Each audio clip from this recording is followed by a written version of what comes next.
కృత, త్రేత, ద్వాపరయుగ ఋషుల నీతి.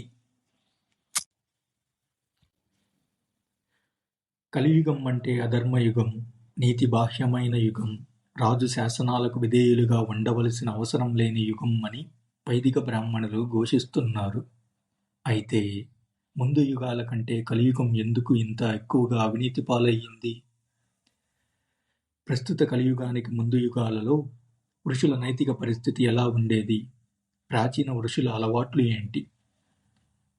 ఋషులలో మొదట మనకు కనిపించేది పశుప్రాయత ఎక్కువగా ఉండటం. విభాండక ఋషి సంగతి ఇప్పుడు చూద్దాం.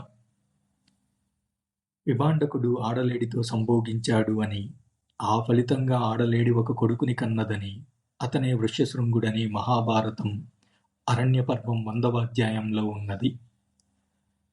మహాభారతం ఆది పర్వంలో 1-118 అధ్యాయాలలో పాండవుల తండ్రి అయిన పాండురాజు దమ అనగా కిందముడు అనే ఋషిచేత శాపం ఎలా పొందాడో వర్ణించి ఉంది.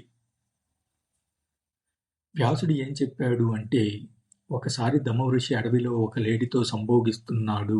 అది జరుగుతున్నప్పుడు ఋషి తన కార్యం పూర్తి చేసుకోకముందే పాండురాజు వారిపై బాణం వేశాడు. దాని ఫలితంగా దమ ఋషి చనిపోయాడు. చనిపోకముందు ఆ ఋషి పాండురాజుతో, నీవు నీ భార్యను తాకటానికి వెళితే తక్షణం చనిపోతావు అని శపించాడు.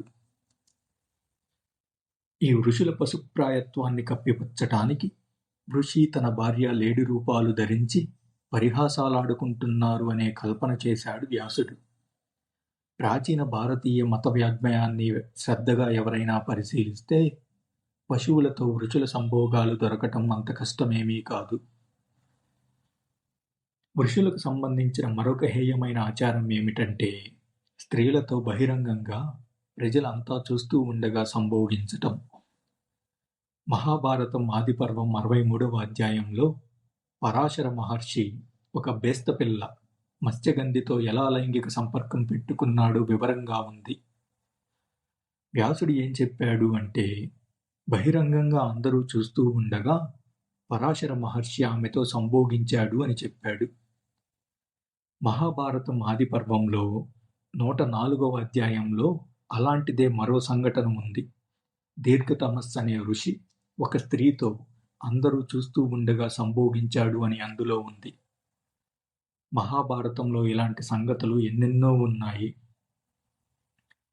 ఈ అలవాటు సర్వసాధారణంగా ఉండేది అని చెప్పటానికి అయోనిజ అనే మాట చాలు. సీత, ద్రౌపది తదితర ప్రసిద్ధ స్త్రీలు అయోనిజ అనేవారు అని చాలామంది హిందువులకు తెలిసిన విషయమే. అయోనిజ అని అనటంలో వారి ఉద్దేశం ఏమిటంటే, శుద్ధమైన గర్భధారణ వలన పుట్టిన బిడ్డ అని. యోని అనే దానికి ధాతువు అర్థం ఇల్లు అని. యోనిజ అంటే ఇంట్లో పుట్టిన లేదా ఇంట్లో గర్భంలో పడిన శిశువు అని అర్థం.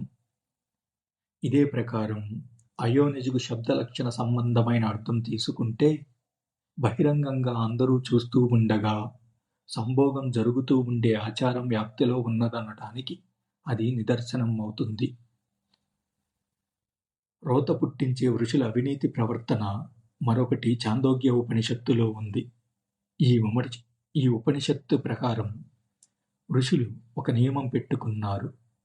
ఋషులు యజ్ఞం చేస్తున్నప్పుడు ఎవరైనా స్త్రీ ఋషితో సంభోగించాలనే కోరిక వ్యక్తం చేసినట్లయితే ఆ ఋషి వెంటనే యజ్ఞం పూర్తి అయ్యేదాకా కూడా ఆగకుండా, కనీసం ఏకాంత స్థలంలోకి అయినా వెళ్లకుండా అక్కడే యజ్ఞ మండపంలో ఆమెతో సంభోగించాలి.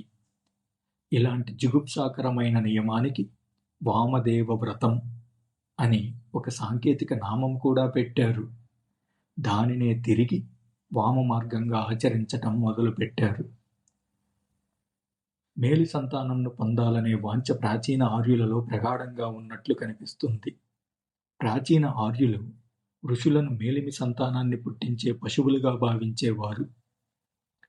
ఇలా వ్యవహరించిన ఋషుల సంఖ్య చాలా అధికంగానే ఉంది. నిజానికి ఈ అవినీతి ప్రవర్తనతో ఋషులు క్రమబద్ధమైన వ్యాపారం చేస్తూ ఉండేవారు. ఋషులు ఎంత అదృష్టవంతులంటే, రాజులు సైతం వారిని పిలిపించి తమ రాణులకు గర్భధారణ చేయవలసిందిగా కోరేవారు. వైదిక బ్రాహ్మణులు కలియుగాన్ని అధర్మయుగం, నీతిబాహ్యమైన యుగం అని అంటున్నారు. వాస్తవానికి మొట్టమొదటి యుగం అయిన కృతయుగంలో నైతిక విలువలు చాలా చెడ్డగా ఉండేవి. త్రేతాయుగంలో అంత హేయంగా ఉండేవి కావు. ద్వాపరయుగంలో మరీ అంత హేయంగా లేవని, కలియుగంలో ఉత్తమంగా ఉన్నాయని చెప్పటమే అసలు వాస్తవం. కానీ ఈ వాస్తవాలను బయటపెడితే సనాతనం అని ఆడుతున్న నాటకానికి తెరపడుతుంది అని ఈ వాస్తవాలను దాచిపెడుతున్నారు మన గండ బేరుండ బిరుదాంకితులైన బ్రాహ్మణ పురోహితులు.